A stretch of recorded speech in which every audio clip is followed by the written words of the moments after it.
আজকে ম্যাচটা দেখছিলেন নিশ্চয়ই 197 রানের টার্গেট দিয়েছে বাংলাদেশকে। তবে যদি প্রথম থেকে দেখি আমরা যে বাংলাদেশ টস জিতে ফিল্ডিংয়ে ডিসিশন নিল, তবে সবচেয়ে বড় চমক ছিল এক পেসার কমিয়ে একাদশ সাজানো, তাসকিনকে আজকে বাদ দেওয়া হলো।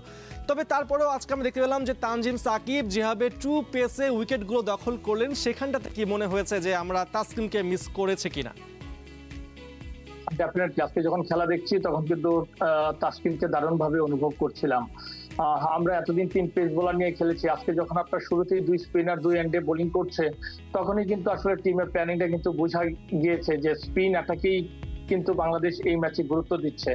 যদিও এটার প্রতি ফলন কিন্তু আমরা দেখতে পারিনি। স্পিনাররা আপনি যদি দেখেন পাওয়ার প্লের সময় ডিউরিং পাওয়ার প্লে আপনার কিছুই করতে পারেনি, এমনকি আপনার শেষের দিকেও কিন্তু খুব বেশি কার্যকর কোনো কিছু করতে পারেনি।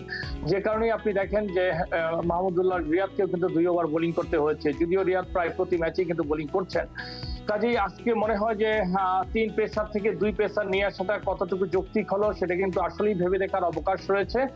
কারণ বোলার আপনার এগেনস্টে যখন 197 এর টার্গেট হবে, তখন ডেফিনেটলি আপনাকে বুঝতে হবে যে আমাদের বোলিং এর জায়গায় যে মূল শক্তিটা ছিল অন্যান্য ম্যাচে পেস বোলারদের, সেই জায়গাটাকে যখন আপনি দুর্বল করে ফেলছেন, তখন আপনার এগেনস্টে এই ধরনের একটা বড় টার্গেট নিশ্চয়ই আপনাকে অবশ্যই সমালোচিত করবে। এখন Walton fridge, TV, AC, washing machine ও ফ্যান কিনে অনেকের মতো আপনিও হয়ে যেতে পারেন মিলেনিয়ার। সেরা পণ্যের সেরা অফার, ওয়ালটন মিলেনিয়ার।